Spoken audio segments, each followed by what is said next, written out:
अस्सलामु अलैकुम व रहमतुल्लाहि व बरकातुहू। अल्हम्दुलिल्लाह अल्हम्दुलिल्लाहि रब्बिल आलमीन वल आक़िबतु लिल मुत्तक़ीन वस्सलातु वस्सलामु अला सय्यिदिना व सय्यिदिल अंबिया'i वल मुरसलीन व अला आलिहि तय्यबीन व अस्हाबिहि ताहिरीन व उलमाए मिल्लतिही व औलियाए उम्मतिही व शुहदाए मुहब्बतिही अजमाईन अम्मा बाद। फ़क़द क़ाल अल्लाहु तबारक व तआला फ़िल क़ुरानिल मजीद वल फ़ुरक़ानिल हमीद वला तक़ूलू लिमन युक़्तलू फ़ी सबीलिल्लाहि अमवाता बल अहयाउन वलाकिन ला तशऊरून। सदक़ल्लाहु मौलाना अज़ीम व बल्लगना रसूलुहुन नबियुल करीम व नहनु अला ज़ालिका लमिनश शाहिदीना व शाकिरीना व ज़ाकिरीन वल्हम्दुलिल्लाहि रब्बिल आलमीन। हज़रात, मुझे लगता है कि जितनी देर हम बोलेंगे शायद हम स्टेज वाले ही बच जाएंगे, इसलिए कि जाने की रफ्तार काफी तेज हो चुकी है।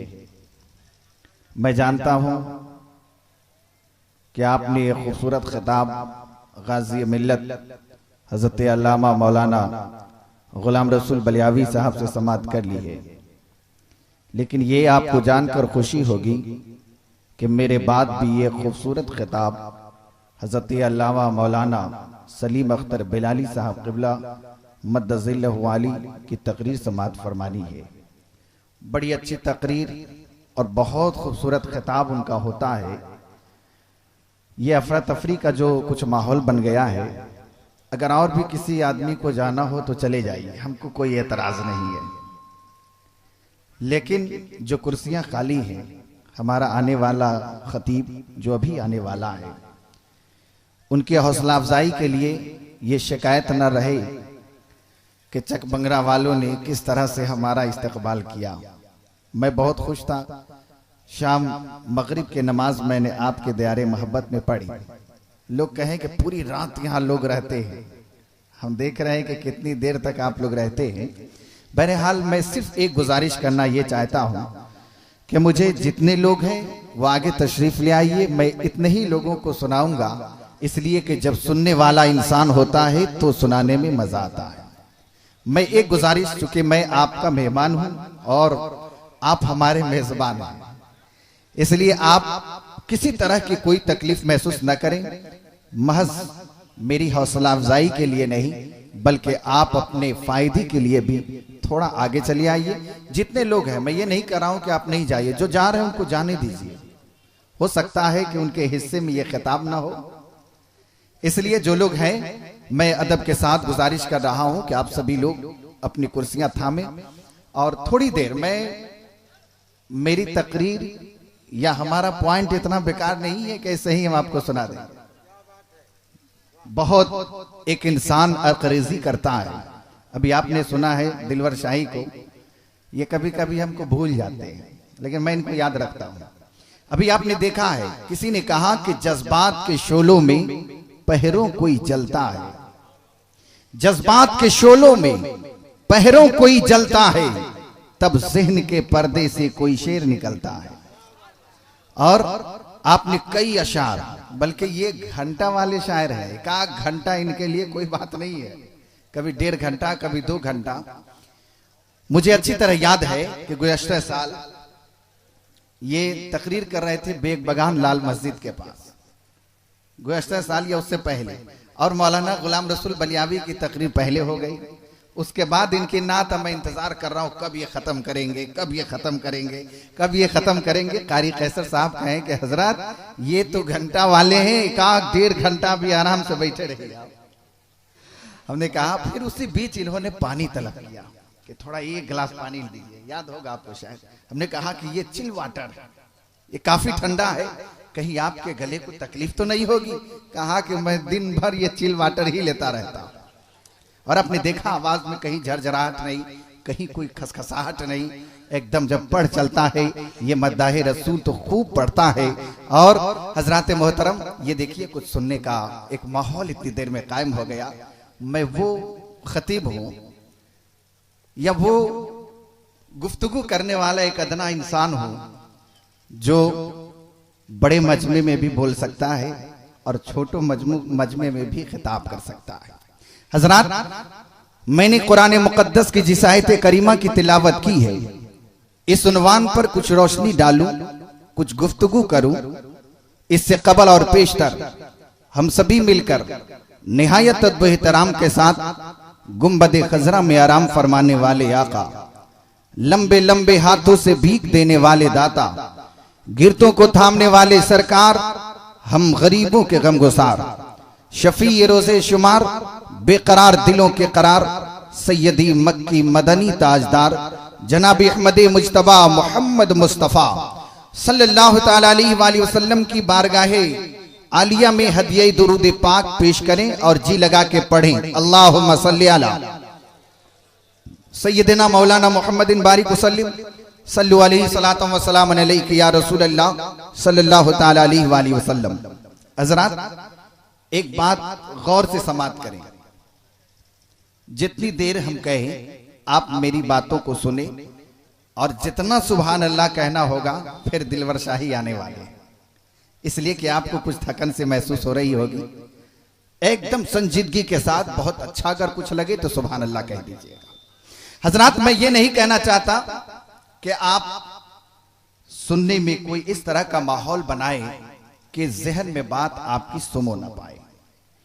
मैं दिलवर साहब, ये देखिए इस ताल्लुक से एक शेर है, 2-3 शेर। ये कैसा मुअम्मा है, ये कैसी कहानी है, ये कैसा मुअम्मा है, ये कैसी कहानी है, प्यासे हैं नबी वाले और सामने पानी है। ये कैसा मुअम्मा है, ये कैसी कहानी है, प्यासे हैं नबी वाले और सामने पानी है। दरिया से सदा आई, दरिया से सदा आई, अब्बास चले आओ, बेताब तेरी खातिर मौजों की रवानी है। बेताब तेरी खातिर मौजों की रवानी है। एक ज़रबे यदुल्लाही, एक सजदे शब्बीरी, एक ज़रबे यदुल्लाही, एक सजदे शब्बीरी। इन्हीं 2 जुमलों में करबल की कहानी है। इन्हीं 2 जुमलों में करबल की कहानी है। और हजरात, मक्ते में बड़े खूबसूरत अंदाज में शायर ने कहा है कि ताजा है मुहिब अब तक वो खून शहीदों का। ताजा है मुहिब अब तक वो खून शहीदों का। ये दास्ता माना के करबल की पुरानी है। ये दास्ता माना के करबल की पुरानी है। हजरात, आज जिस बाबरकत महफिल में हमारी और आपकी शिरकत हो रही है, यकीन जानिए ये वो महफिल है जो हर साल मुनक़िद होती है। मैं आपको एक तारीखी हकीकत की तरफ ले जाना चाहता हूं। कुरान अल्लाह की किताब है, कुरान आसमानी किताब है। उस किताब को पढ़ने में और दुनिया की किताबों के पढ़ने में क्या डिफरेंस है? दुनिया की किताबों का यह तरीका है और दुनिया की किताबों के पढ़ने वालों का यह तरीका है कि एक मर्तबा किसी किताब को पढ़ लो तबीयत भर जाती है। अगर तबीयत न भरी तो 2 मर्तबा पढ़ लो, 3 मर्तबा पढ़ लो। 10 मर्तबा से ज्यादा तिलावत कोई नहीं कर सकता और 10 के बाद उसकी तबीयत माइल नहीं होती है कि इस किताब को पढ़ा जाए। लेकिन कुर्बान जाओ कुरान जैसी किताब पर कि जिसे अल्लाह रब्बुल इज्जत ने नाजिल फरमाया, कहा कि इस किताब को जितना पढ़ते जाओ उतने ही तुम्हें मजा आता जाएगा। जिस कदर तिलावत करते जाओ और ज्यादा डूबते चले जाओगे। एक पारा पढ़ लिया है तो मन करता है एक पारा और तिलावत कर लूं। एक पारा अगर पढ़ लिया है मन करता है कि दूसरे पारे की तिलावत भी कर लूं। ये वो किताब है जिसके अंदर जितना पढ़ते जाओ उतना ही तुम्हें पढ़ने का मजा आता रहता है। हजरात, ये तो अल्लाह की किताब के बाद जिसकी आयत मैंने पढ़ी है, और ये मुहर्रम शरीफ जिस जलसे को आप अभी देख रहे हैं, पूरे हिंदुस्तान में ही नहीं पूरी दुनिया में यह जलसा मनाया जा रहा है। इस तरह के जलसे सारी जगहों पे कायम किए जा रहे हैं। हजरात, आखिर ये हर साल क्यों जलसा हो रहा है? क्या दुनिया में और कोई शहीद नहीं हुआ था? क्या दुनिया में कोई और नहीं मरा था? क्या दुनिया में किसी की और जान नहीं गई थी? ये दास्तान है मुकम्मल। बल्कि वर्ल्ड हिस्ट्री का मुताला करने वालों, इस जैसे मामलात और भी आए होंगे, लेकिन आज अगर ऐसा मामला आता है, कोई बड़े ओहदे का इंसान हो और उसे मौत आ जाए या कोई मार दे, तो कुछ दिनों का शोक मनाया जाता है। कुछ दिनों के लिए इंसान अपने आंख को शोक में डूबा रहता है। लेकिन मैं बताना चाहता हूं, ये वो दास्तान है और ये वो मामला है जो बहुत नबी के जमाने से दूर का नहीं है। एकदम वाज़ेह लफ्जों में, नबी के इस दुनिया के रुखसत होने के ठीक 50वें साल, नोट कीजिए, ठीक 50 साल हुआ है, जमाना करवट बदल दिया। 50 साल में जमाने के हालात बदल गए। वो लोग जो कल तक नबी के खून की हिफाजत करते थे, आज नबी के नवासे के खून के प्यासे हो गए। वो लोग जो कल तक नबी के लिए अपने सीने को लगाया करते थे, आज नबी के नवासों को सीने को छलनियां करने के लिए तैयार है। मैं आपको बताना चाहता हूं, वही नबी कौनैन सल्लल्लाहु अलैहि वसल्लम के सहाबी है। एक जंग के मौके पर हजरत साद है, नबी कायनात की बारगाह में एक जंग के मौके पर शामिल है। कहते हैं, या रसूल अल्लाह, आप मेरे पीछे रहिए, मैं आपके आगे रहूंगा। पैगंबर ने कहा कि मैं ऐसा क्यों? कहा कि इसलिए या रसूल अल्लाह कि दुश्मनों के आने वाले तीर आपको तकलीफ न पहुंचा सके। मैं आगे रहूंगा ताकि दुश्मनों के होने वाले वार मेरे सीने पर लगे, हमारे पैगंबर को तकलीफ न पहुंचे। और वही इब्ने साद को देखिए, करबला की सरजमीन पर नबी पाक के नवासों के खून के प्यासे हो रहे हैं। बाप नबी का खून बचाना देख रहा है और बेटा नबी के नवासों के खून का प्यासा बना हुआ है। यह करबला से 50 सालों के बाद आ रहा है। जमाना इस कदर पलट चुका है, इंसानी ज़हनियत इस कदर बिगड़ चुकी है। अरे सुनो, अभी मौलाना गुलाम रसूल साहब बलियावी से आपने बातें समात की। ये लोग भी नमाजी थे, वो लोग भी नमाजी थे। बज़ाहिर ये महसूस नहीं होता कि हक कौन है और बातिल कौन है, सच कौन है और झूठ कौन है, हक कौन है नाहक कौन है। इमाम हुसैन ने फैसला कर दिया कि सुनो, हक तुम्हें देखना हो तो इन नमाजियों को देखकर मत जाना। अगर तुम्हें हक खोजना हो तो इन अजान देने वालों की तरफ मत जाना। हक खोजना हो तो कुरान में अल्लाह ने इरशाद फरमाया है, इन्नल्लाह मअस साबिरीन। कहीं और जाने की जरूरत नहीं है। इन अजानों को देखकर दीवाना मत हो जाना, एक बड़ी जमात को देखकर दीवाने मत बन जाना। अगर तुम्हें देखना हो कि हक पे कौन है तो देख लेना कि सब्र किसके पास है, देख लेना कि सब्र किसके साथ है, और जहां तुम्हें सब्र मिलेगा जमात वही सही मिल जाएगी। हजरत, हम आपको तारीख की तरफ लाना चाहते हैं। नबी कायनात सल्लल्लाहु ताला अलैहि वसल्लम के विसाले जाहिर के बाद हजरत अबू बकर सिद्दीक खलीफा मुंतखब हुए। खुद ही नहीं बैठ गए, इंतखाबी तौर पर। मैं आपको तारीख की हकीकत दिखाना चाहता हूं। इंतखाब हुआ, इस जगह पर कौन रखा जाए और इस मसनद को कौन संभालेगा। इंतखाब हुआ, इंतखाबी तौर पर हजरत अबू बकर चुनकर आ गए। और जानते हैं 2 साल 2 महीने और चंद दिनों किताबों में आता है कि हजरत अबू बकर सिद्दीक ने मसनदे खिलाफत को संभाला। अब चलिए सन 13 हिजरी के जमाने में इस दुनिया इंसानियत से वो भी रूपोश हो गए। हजरत उमर का दौर आया।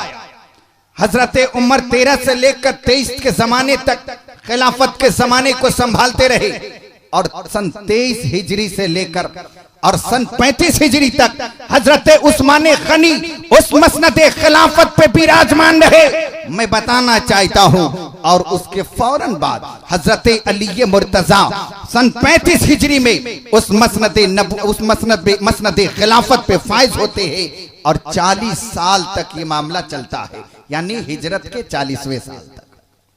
अब जब 40 साल के जमाने को आपने देखा तो हजरत अली मुर्तजा की शहादत के बाद एक ऐसा मामला आया, अजीब सी उथल पुथल का के मामला थे। इंसान हर तरह से लरज़ा था। ऐसे माहौल में हजरत इमाम हुसैन को, हजरत इमाम हसन को यह जिम्मेदारी दी जाती है। कुछ दिनों इस मामलात को उन्होंने संभाला, लेकिन अभी कहा जाए कि कम उम्री का जमाना था। जिस जमाने में आमतौर पर अरब के मामलात में और अरब की सल्तनत और हुकूमतों में ऐसे लोग शामिल नहीं किए जाते थे। 6 महीना करीबन संभालने के बाद उन्होंने चंद शराइत के साथ हजरत अमीर माविया को यह खिलाफत दे दी और कहा कि हुजूर यह आपको दी जा रही है खिलाफत इन शराइतों के बिना पर। और ये जब सन 40 हिजरी में मसनदे खिलाफत पे विराजमान हुए तो 40 हिजरी से लेकर 60 हिजरी तक उन्होंने निभाया। 20 सालों के जमाने की खिलाफत उन्होंने खूबसूरती के साथ निभाई। लेकिन ये सारे मामलात जो आप देख रहे हैं, ये सारे मामलात इंतखाबी तौर पर आ रहे थे। हजरत इमाम हसन ने उन्हें अपनी मर्जी से खिलाफत दे दिया था। उन्होंने चंद शराइत के बाद उन्हें खिलाफत दी थी और जैसे ही 60 साल का जमाना आया, अब एक अजीब सी कैफियत आ गई है। तारीख कहती है कि हजरत अमीर माविया ने इस मामले को इस हिसाब से किया कि वो काम जो इंतखाबी तौर पर आ रहा था, हजरत अमीर माविया ने अपने बेटे यजीद को डायरेक्टली ये काम दे दिया और ये खिलाफत दे दी। यहीं से मामला अलग थलग हो गया। और क्यों न होता, इसलिए कि सारे मामला जो पहले थे वह सब इंतखाबी तौर पर चुनकर आया करते थे, लेकिन अमीर माविया के आखिरी दौर में इस काम को मौरूसी बना दिया गया।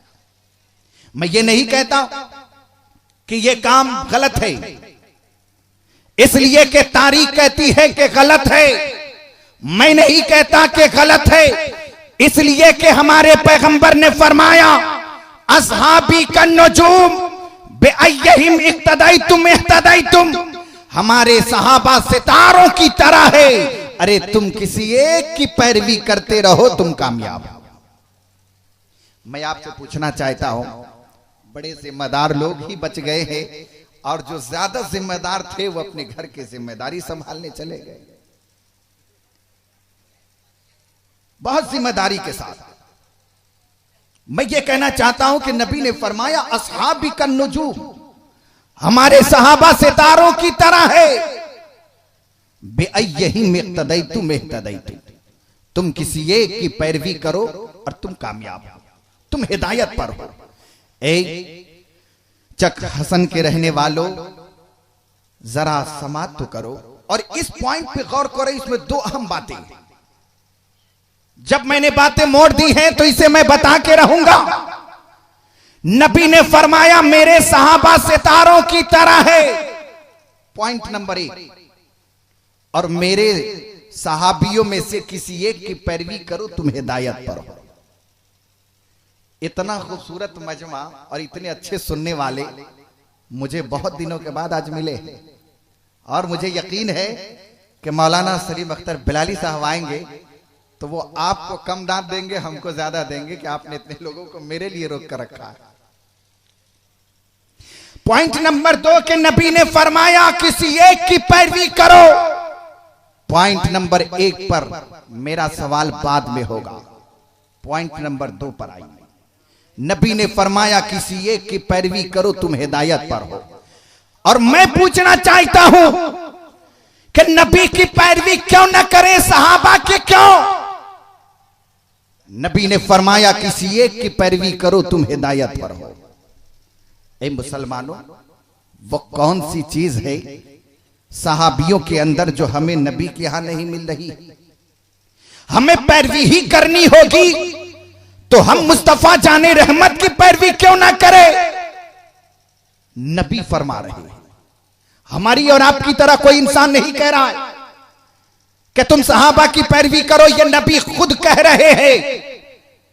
ए मेरी उम्मत में रहने वालों, हमारे सहाबा सितारों की तरह है, किसी एक की पैरवी करो तुम हिदायत पर हो।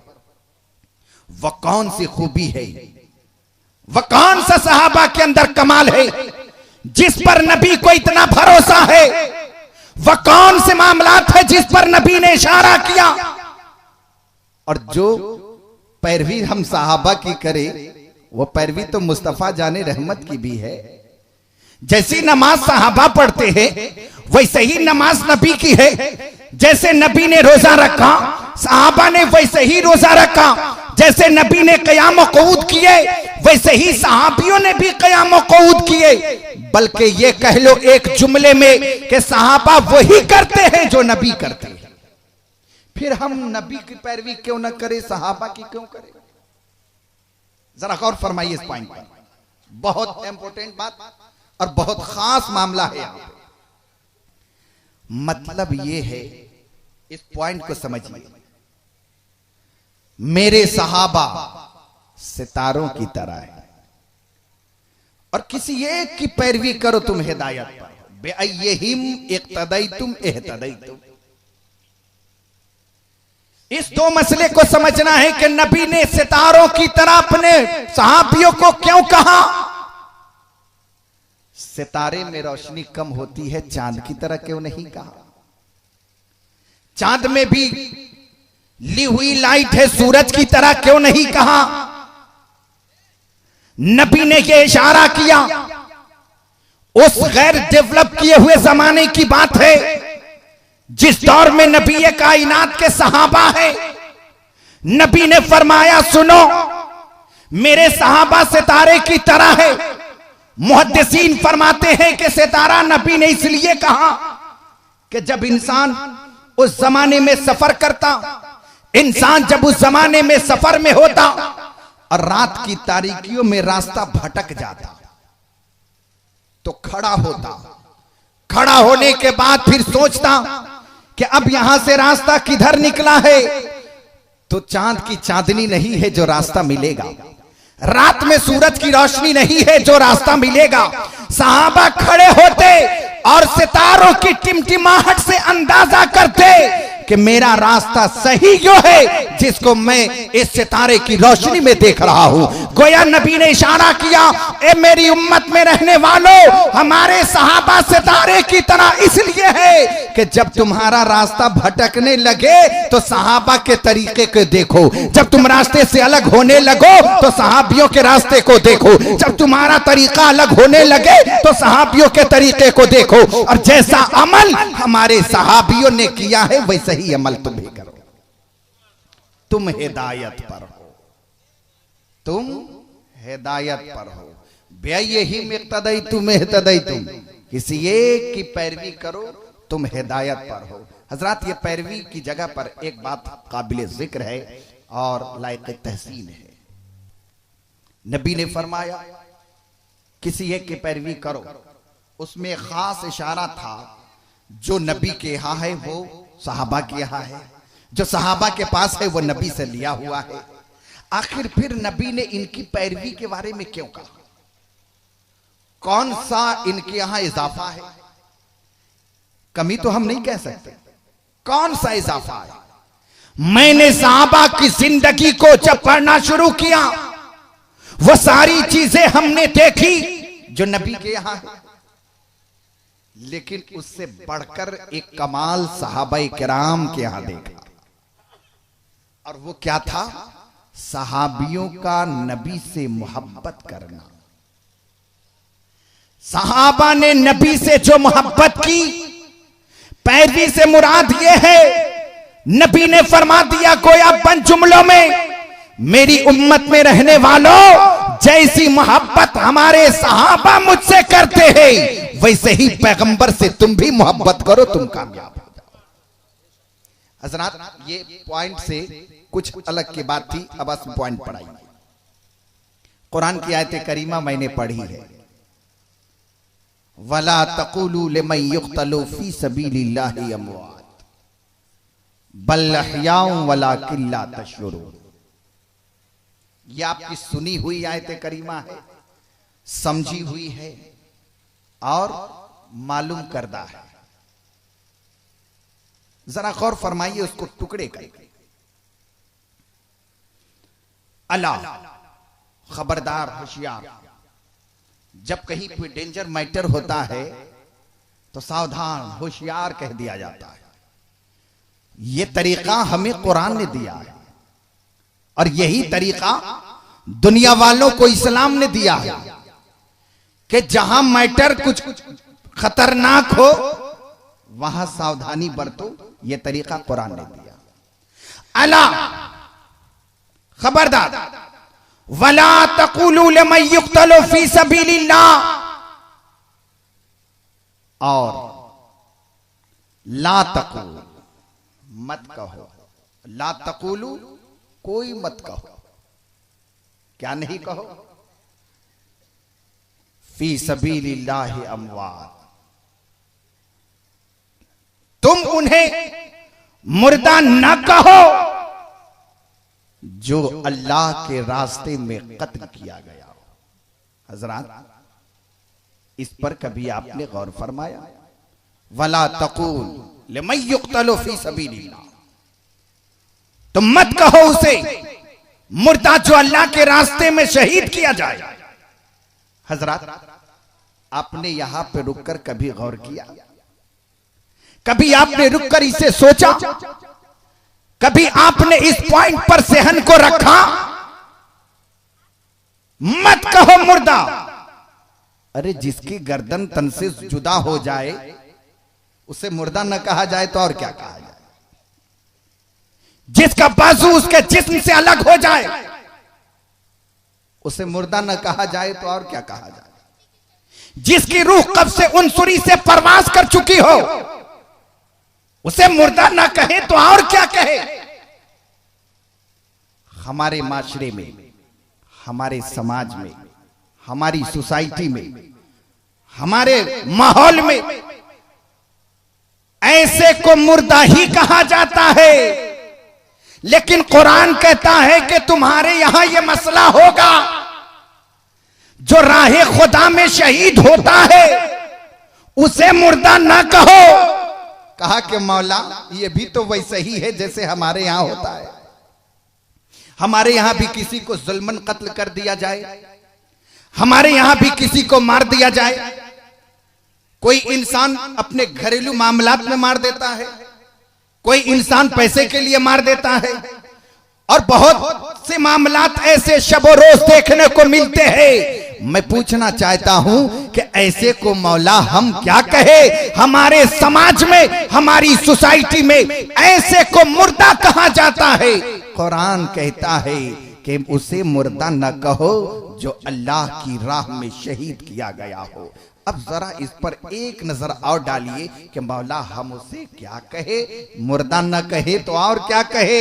अगर वो मुर्दा नहीं तो जिंदा कैसे है? हमारे यहाँ जिंदा वो होता है जो चलता है, जिंदा वो होता है जो बोलता है, जिंदा वो होता है जो कलाम करता है, जिंदा वो होता है जो दर्सो तदरीस का काम अंजाम देता है, जिंदा वो होता है जो हमारे अच्छे और बुरे कामों में मदद करता है, जो अच्छा वो है जो हमें अच्छे कामों का हुक्म देता है, बुरे कामों से हमें रोकता है। मौला हमारे यहाँ जिंदा इसे कहते हैं। अगर ये जिंदा है तो हमारे साथ बात क्यों नहीं करता? अगर ये जिंदा है तो हमारे साथ क्यों नहीं चलता?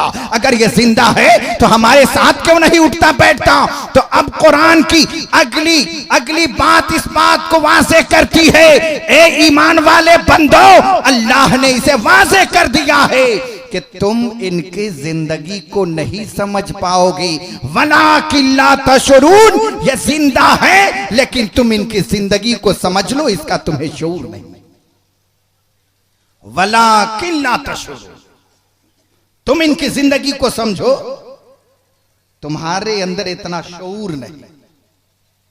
और जब हमारे अंदर ये शऊर नहीं, कुरान ने जब कह दिया कि तुम्हारे अंदर इतना शऊर नहीं कि तुम इनकी जिंदगी को समझो और तुम इनकी जिंदगी की हकीकत का अंदाजा करो, तुम लाशऊर हो इससे, यह कुरान कहता है। तुम्हारे अंदर शऊर का वो मादा नहीं कि तुम इनकी जिंदगी को समझ पाओ। अब आइए, जब इस आयत करीमा को आप ज़हन में ला चुके हैं तो हम करबला की उस हकीकत की तरफ लाना चाहते हैं। सिर्फ दो बात मैं अर्ज करना चाहता हूं, सिर्फ दो बात। एक तो ये कि अभी आपने 10 मुहर्रम के ताल्लुक से कुछ बातें आपने गाज़ी मिल्लत से समात कर ली।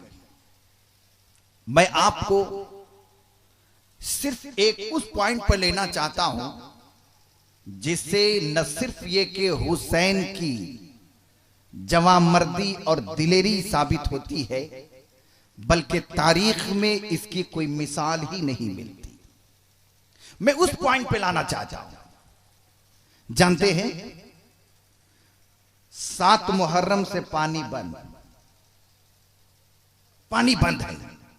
चौपाए पानी पी सकते हैं, हुसैनी को पानी नहीं मिलेगा। जानवर सैराब हो सकते हैं, इंसान को नहीं दिया जाएगा। यह कैसा इंसाफ था? ये कैसे मामलात थे? जरा इस पर गौर किया जाए। 9 मुहर्रम की वो घटाटोप अंधेरी रात,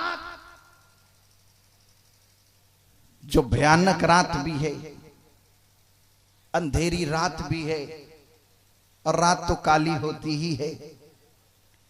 ऐसे माहौल में जब हजरत इमाम हुसैन ने उन यजीदियों के मामलात का जायजा ले लिया, तो हजरत इमाम हुसैन की जवामर्दी को सलाम करो, हुसैन के हौसले को सलाम करो। इंसान जब दुश्मनों के नरके में होता है तो मदद मांगता है।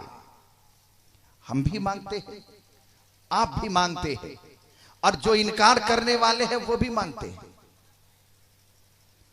हम अगर कहीं फंस गए, कोई दोस्त दूर दराज में दिखाई पड़ा, बचा लो भाई, ये हमें मार देंगे।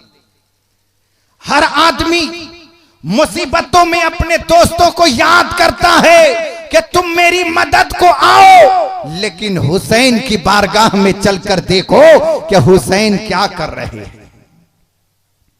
9 की वो रात है, हजरत इमाम हुसैन खेमे में तशरीफ लाते हैं, अपने सारे अहबाबों को देखते हैं, और देखने के बाद उस खेमे के अंदर जो चराग चल रहा है, हजरत इमाम अली मकाम ने उस चराग को बुझा दिया। कुछ देर पहले देखा, चराग को बुझा दिया। हजरत, हमें देखने के लिए चरागों की जरूरत है, हमें तकरीर करने के लिए चरागों को की जरूरत है। ये चरागे ना हो तो ये जो भी दिखाई दे रहे हैं कब निकल जाएंगे मुझे पता नहीं चलेगा। हजरत इमाम हुसैन ने फरमाया, ए मेरे अहबाबो, ए मेरे दोस्तों, आज हुसैन इब्ने अली तुम्हारे सामने एक खिताब करने वाला है। आज हुसैन इब्ने अली तुम तुमसे कुछ बातें करने वाला है। कुर्बान जाओ हुसैन की इस दिलेरी पर, और कुर्बान जाओ हुसैन की जवामर्दी पर। हुसैन इब्ने अली ने दोस्तों को देखा, चिराग को बुझाया, और उस चिराग के बुझाने के बाद तैयार किया, मेरे दोस्तों, मेरे अहबाबों, मेरे साथ इस सफर पे आने वालों, इस मुश्किल घड़ी में मेरे साथ रहने वालों, और इस कठिन जगह पर मेरा साथ देने वालों, सुनो, हुसैन इब्ने अली तुमसे कुछ कह रहा है। मेरे अहबाबों, मेरी बातों को गौर से समाअत करो। मेरे दोस्तों, मेरी बातों पे तवज्जो दो। हुसैन इब्ने अली तुमसे कुछ कह रहा है। और हजरत इमाम आली मकाम ने क्या कही, सुभान अल्लाह। उनकी इस जवामर्दी को सलाम जितना किया जाए कम है। हुसैन इब्ने अली फरमाते हैं, मेरे अहबाबों, मेरे दोस्तों, मेरे साथ आने वालों, सुनो, मैंने यजीदियों के नापाक इरादों को परख लिया है। मुझे यजीदियों के नापाक इरादे समझ में आ चुके हैं। इन लोगों को कुछ चाहिए तो वो हुसैन इब्ने अली का खून है। ये हमारे खून के प्यासे हैं। इन्हें तुमसे कोई अदावत नहीं है। इनमें से कोई नहीं चाहता कि तुम्हें किसी तरह की कोई दिक्कत और तकलीफ दे। इन्हें सिर्फ हमारे खून की जरूरत है। इन्हें सिर्फ हमारी जान की जरूरत है। न रहेंगे हुसैन, न कोई मामला बैत का आगे की तरफ बढ़ेगा। न रहेंगे हुसैन, न रुकावट बनेंगे यजीद के लिए। ऐसे मामलात सामने आ चुके हैं। हजरत इमाम अली मकाम फरमाते हैं, मेरे अहबाबों सुनो, हुसैन इब्ने अली चिराग इसलिए गुल कर दिया है कि तुम्हें हमारे सवाल पे अमल करने का जरिया निकल आए। क्या फरमाया, मेरे अहबाबों, मेरे साथ आने वालों, मेरे रिश्तेदारों, मेरे मददगारों, अगर तुम में का कोई जाना चाहता हो तो जा सकता है। हुसैन को न तो दुनिया में कोई शिकायत होगी और न कल कयामत में कोई गिला करेगा। तुम्हें जाना है तो जा सकते हो। हुसैन को तुमसे कोई शिकायत न रहेगी। हजरत मोहतरम हजरत इमाम हुसैन ने अपने अहबाबों को जब ये तकरीर करके सुनाई और ये बातें बयान कर दी, तो फिर कुछ लम्हे के बाद, फिर कुछ वक्फे के बाद वो चिराग रोशन हुआ और देखा गया हुसैन ने अपने अहबाबों को जैसे देखा था, जो जहां बैठा है वही बैठा हुआ है, जो जहां पे बैठा था वही अब भी बैठा है। हजरत इमाम हुसैन ने फिर मुखातब होकर फरमाया, ए मेरे अहबाबों, हुसैन इब्ने अली तो तुम्हें इजाजत दे दिया था, फिर तुम क्यों नहीं गए? सब के सब एक जबान होकर बोले, ए हुसैन इब्ने अली, हम उस पैगंबर के मानने वाले हैं जो पैगंबर आपके नाना है। हम उस पैगंबर के मानने वाले नहीं जो जब तक मन्नो सलवा उनके पास आता रहे वो खाने के लिए तैयार हो, और जब मन्नो सलवा उनके लिए कुछ मना कर दिया जाए रखने के लिए तो अपने घर भाग जाए। ए मेरे हुसैन इब्ने अली, हमारा ये इरादा है कि हम आपके साथ आए। सब बोले, सब बोले, हम आपके साथ आए हैं, आपको छोड़कर नहीं जा सकते। हम आपके साथ आए हैं, हम अकेला नहीं जा सकते। हुसैन इब्ने अली ने फरमाया, ए मेरे अहबाबों सुनो, इन्हें दुश्मनी है तो मुझसे है, इन्हें कुछ चाहिए तो हमारी जान है, तुमसे इनके कोई मामला नहीं है। तुम्हें अब भी हुसैन इजाजत देता है, जा सकते हो। ये कौन कहता है? ये दुश्मनों के जो नरगे में घिरा हुआ है, जो दुश्मनों के करीब में है, वो इस तरह से गुफ्तगू कर रहा है, मेरे दोस्तों तुम जा सकते हो, मेरे साथियों तुम जा सकते हो, मेरे अहबाबों तुम जा सकते हो, लेकिन कुर्बान जाओ उन अहबाबों पर जो अहबाब कहते हैं कि हम आपके साथ आए हैं, तो जिसमें जब तक खून का एक एक कतरा होगा हुसैन हम आपके साथ रहेंगे और आपका साथ देते हुए नजर आएंगे। हम भागने वाले नहीं है, हम तो आपका साथ निभाने वाले हैं और आपके साथ ही हम यहां से रवाना हो। मेरे बुजुर्ग और दोस्तों, जरा आपने इस पहलू पे गौर किया कि हुसैन की दिलेरी कैसी, हुसैन की जवामर्दी कैसी, और हुसैन दुश्मनों के नरगे में रहकर भी अपने आप में हिम्मत के साथ, इस्तिकामत के साथ और पूरी जवामर्दी के साथ अपने अहबाबों से कलाम फरमा रहे हैं। अब आइए, ये एक बात हमने बयान की, अब दूसरे पॉइंट की तरफ हम ये लाना चाहते हैं।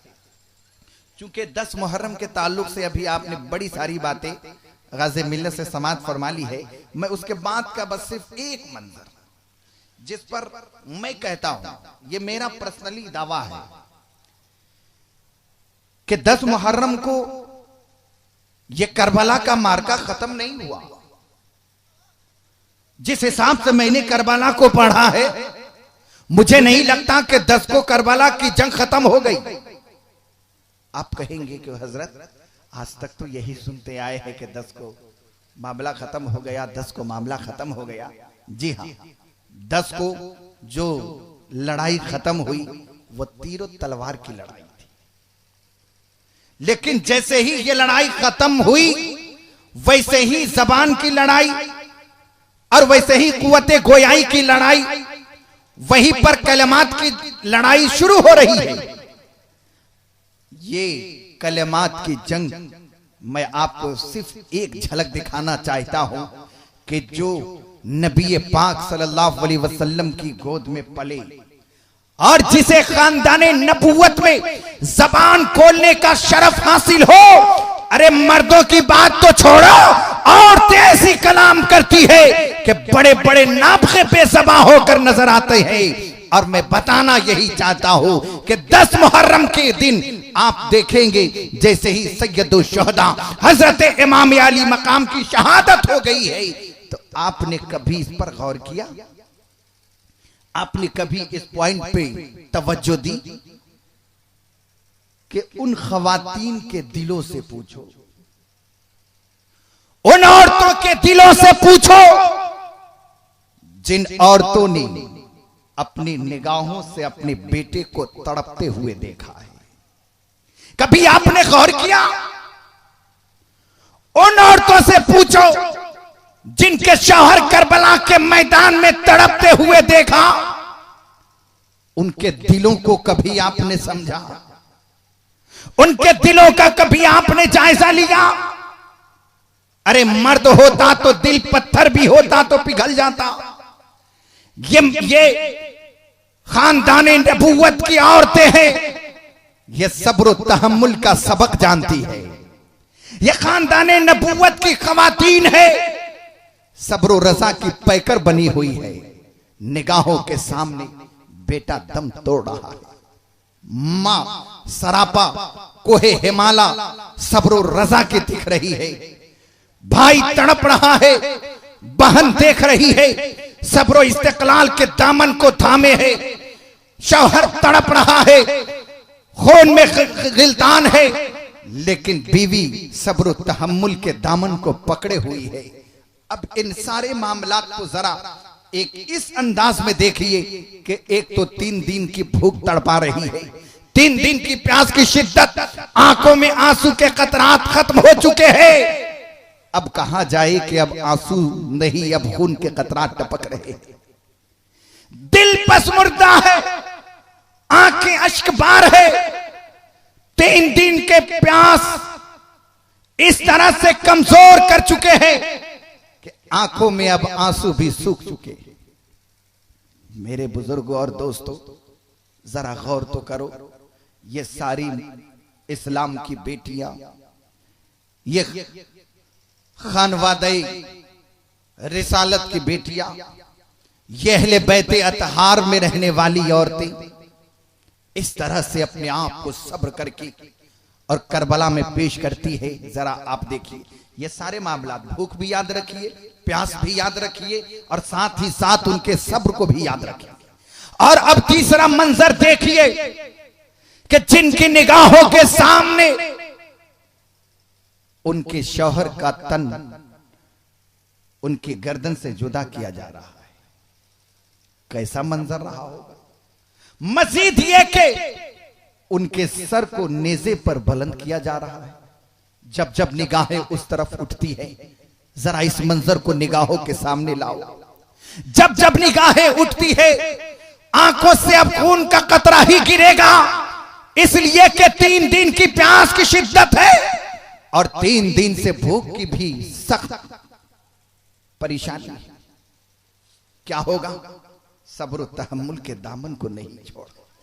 इस्लाम के इन बेटियों को शहादते हुसैन के बाद ऊंटों पे जब इन्हें बांधा गया, जरा गौर तो करो मुसलमानों, सब्र और तहम्मुल की पैकर दिख रही है ये मजहब इस्लाम की बेटियां।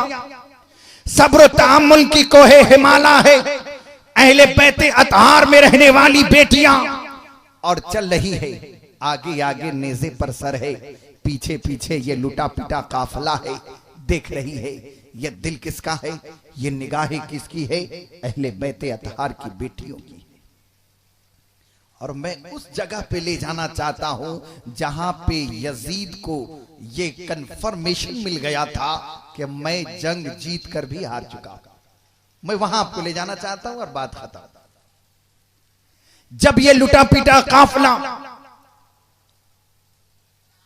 खुशी और झूमता हुआ अपने हिसाब से वो लोग लेकर नशे में डूबा हुआ जब यजीद तक पहुंचता है ये मामला, तो जानते हैं क्या हुआ? वहां पहुंचने के बाद एक अजीबो गरीब सी कैफियत हमें दिखती है। मैं किसी और दूसरे उन्वान को नहीं टच कर रहा हूं। वहां जाने के बाद एक अजीब सी कैफियत दिखी। अब देखिए, जो लोग गंदे ख्याल के होते हैं वो बातों की पॉलिसी करते हैं। यजीद ने कहा कि हमने तो ऐसा नहीं कहा था कि उनको शहीद कर देना है। बुरा हो उसका जिसने हुसैन को शहीद कर दिया, बुरा हो उसका जिसने अहले बैत को ऐसे कर दिया। बुलाओ उसे, कत्ल करो उसे, बुलाओ उसे, मारो उसे। इस तरह का हुक्म जारी करने लगा ताकि ये लगे कि इस मामले में इसका कोई हाथ नहीं है। लेकिन जब शेरे खुदा का बेटा बोलता है तो शेर जैसी बात बोलता है। इसे बीमार ज़ैनुल आबिदीन मत समझो। अरे जब बोलता है तो अच्छे अच्छे बोलने वालों की बोलती बंद कर देता है। हजरत इमाम ज़ैनुल आबिदीन से कबल हजरत ज़ैनब के जुमले पर मैं लाना चाहता हूं। यह इस्लाम की वो शहजादी है और करबला के मैदान में ज़ैनब का वो किरदार है कि करबला के सारे मामलात को बयान कर दो और हजरत ज़ैनब के मामलात को बयान न करो तो मैं समझता हूं कि यह दास्तान मुकम्मल नहीं होगी। हजरत ज़ैनब डायरेक्ट यजीद की आंखों में आंखें डालकर बोलती है, ए यजीद तू झूठा है। दरबार में लोग खड़े हैं। अहले बैत की बेटी बोल रही है, नबी के खानदान की बेटी बोल रही है। और ये वो खानदान है जिसकी फसाहत और बलागत की भीख दुनिया चाहती है। ये वो खानदान है जिससे दूसरे खानदान वाले बोलने का सलीका लेते हैं। हजरत ज़ैनब ने आंखों में आंखें डालकर कहा, जुमला मुलाहिजा फरमाई, ए यजीद, कुछ और बातें भी हो गई लेकिन असल पॉइंट की तरफ लाता हूं। ए यजीद, तूने दामने बनी उमैया पर ऐसा दाग लगा दिया कि नस्ले इंसानी कयामत तक अपने आंसू के कतरात से उसे धोना चाहे तो नहीं धो सकती। ये फसाहत कहां है? ज़ैनब के यहां है। ये बलागत कहां मिलेगी? ज़ैनब की जबान में मिलेगी। ये फसाहत कहां जन्म लेती है? खानदानी नबूवत से जन्म लेती है। क्या फरमाया, ए यजीद दामने बनी उमैया पर तूने ऐसा दाग लगा दिया जिसे नस्ल इंसानी कयामत तक नहीं धो सकती। इस जुमले पे गौर फरमाइए। सारे के सारे ज़ैनब की तरफ मुखातब हो गए और कहने लगे कि यकीन है कि यजीद अपने इस काम की वजह से जंग हार चुका है और हकीकत में हुसैनी जंग जीत चुके हैं। उसे इस बात का एहसास हो गया, मामलात को परख लिया, मामलात को समझा और वहां से उठा और अपने दरबार के अंदर चला गया।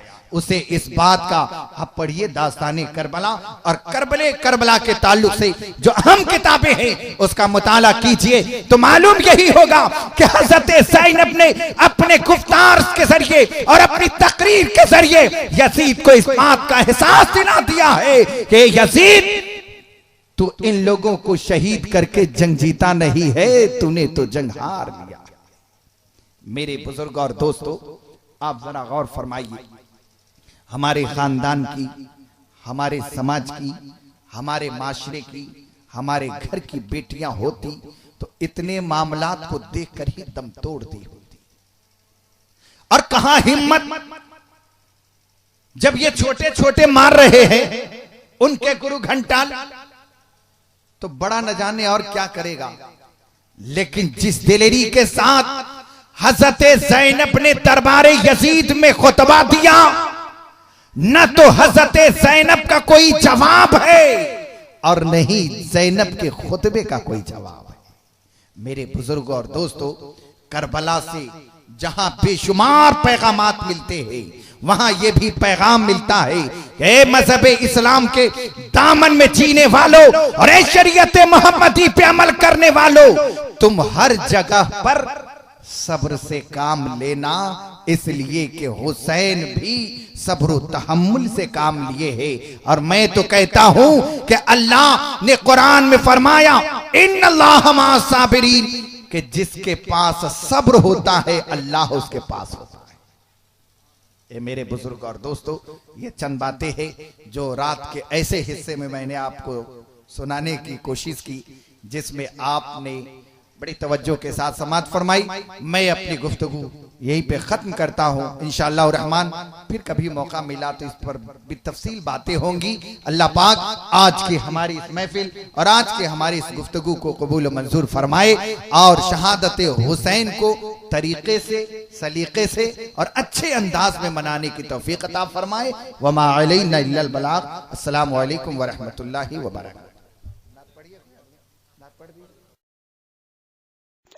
हजरात, आप सुन रहे हैं Razvi network international Islamic website बफैज़ रूहानी हजरत अल्लामा व मौलाना अलहाज अशाह हुसैन अहमद रज़वी रहमतुल्लाहि ताला अलैहि नश्र किया जाता है, जहां उलमाए अहले सुन्नत बरेलवी के बयानात, शोराए इकराम की नातें अपलोड होती हैं।